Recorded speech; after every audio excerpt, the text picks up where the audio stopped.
প্রাথমিকে সহকারী শিক্ষকদের স্বামী স্ত্রীর স্থায়ী ঠিকানায় বদলির আবেদন শুরু। আসসালামু আলাইকুম। প্রাথমিক ও গণশিক্ষা মন্ত্রণালয়ের জারিকৃত একটি নির্দেশনা অনুযায়ী সরকারি প্রাথমিক বিদ্যালয়ে কর্মরত শিক্ষক শিক্ষিকাগণ তাদের স্বামী বা স্ত্রী কর্মস্থলে বদলির আবেদনের সুযোগ পাবেন। সহকারী শিক্ষকদের স্বামী বা স্ত্রী কর্মস্থলে যাওয়ার আবেদন শুরু হবে 21শে জুলাই 2025 এবং আবেদন শেষ হবে 29শে জুলাই 2025। বিস্তারিত জানতে ভিডিওটি শেষ পর্যন্ত দেখুন। সরকারি প্রাথমিক বিদ্যালয়ের সহকারী শিক্ষকদের স্বামী স্ত্রীর স্থায়ী ঠিকানায় আন্ত উপজেলা থানা অর্থাৎ একই জেলার অভ্যন্তরে, আন্তঃজেলা অর্থাৎ একই বিভাগের অভ্যন্তরে এবং আন্তঃবিভাগ অনলাইন বদলির সময়সূচি নির্ধারণ করা হয়েছে। চিঠিতে বলা হয়েছে, উপযুক্ত বিষয় ও সূত্রের পরিপ্রেক্ষিতে নিম্নোক্ত সময়সূচি ও শর্তসমূহ প্রতিপালন পূর্বক যে সকল সহকারী শিক্ষক স্বামী বা স্ত্রীর স্থায়ী ঠিকানায় বদলি হতে ইচ্ছুক তাদের আবেদনের পরিপ্রেক্ষিতে শূন্য পদের বিপরীতে অনলাইন বদলি কার্যক্রম চালুর অনুমতি নির্দেশক্রমে প্রদান করা হলো। সময়সূচি 20/7/2025 হতে 29/7/2025 তারিখ পর্যন্ত সহকারী শিক্ষকগণ অনলাইনে আবেদন করবেন। 30/7/2025 হতে 31/7/2025 প্রধান শিক্ষক আবেদন যাচাই এবং অগ্রাহ্য করবেন। 1/8/2025 হতে 5/8/2025 তারিখ পর্যন্ত সহকারী উপজেলা প্রাথমিক শিক্ষা অফিসারগণ আবেদন যাচাই এবং অগ্রাহ্য করবেন।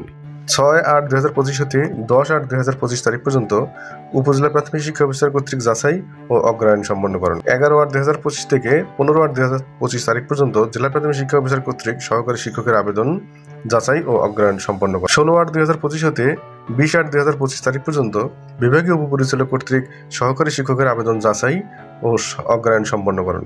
21/8/2025 তারিখ হতে 25/8/2025 তারিখ পর্যন্ত সিস্টেম কর্তৃক স্বয়ংক্রিয় মনোনয়ন এবং সর্বশেষ 26/8/2025 হতে 31/8/2025 তারিখ পর্যন্ত মহাপরিচালক প্রাথমিক ও শিক্ষা অধিদপ্তর কর্তৃক সহকারী শিক্ষকের আবেদন যাচাই ও অনুমোদন সম্পন্ন করেন। এই আবেদনের জন্য কিছু শর্ত দেওয়া হয়েছে। শর্তগুলো নিম্নরূপ: ক, শিক্ষকগণ সর্বোচ্চ 3টি বিদ্যালয়ে ক্রমানুসারে পছন্দ করবেন, তবে কোনো শিক্ষকের একাধিক পছন্দ না থাকলে একটি বিদ্যালয়ে পছন্দ করতে পারবেন। আবেদনের পরিপ্রেক্ষিতে বদলির আদেশ জারি হলে তা বাতিল করার জন্য পরবর্তীতে কোনো আবেদন গ্রহণযোগ্য হবে না। খ, যাচাইকারী কর্মকর্তা প্রাথমিক ও গণশিক্ষা মন্ত্রণালয় হতে 10 অক্টোবর 2023 তারিখে জারিকৃত সর্বশেষ সমন্বিত অনলাইন বদলি নির্দেশিকা 2023 অনুযায়ী আবেদনকারী আবেদন ও অন্যান্য কাগজপত্র আদি যাচাই করে অগ্রাহ্য করবেন। গ, যাচাইকারী কর্মকর্তা সতর্কতার সাথে যাচাই করবেন।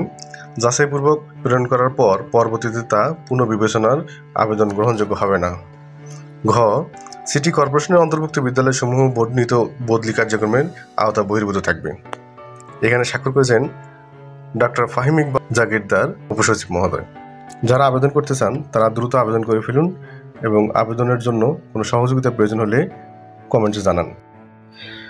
শিক্ষকদের মূল কাজ হলো পাঠদান করানো, কিন্তু প্রাথমিক বিদ্যালয়ের শিক্ষকদের পাঠদান বহির্ভূত বহু কাজ করতে হয়। কি কি কাজ করতে হয় তা জানতে নিচের ভিডিওটি দেখতে পারেন।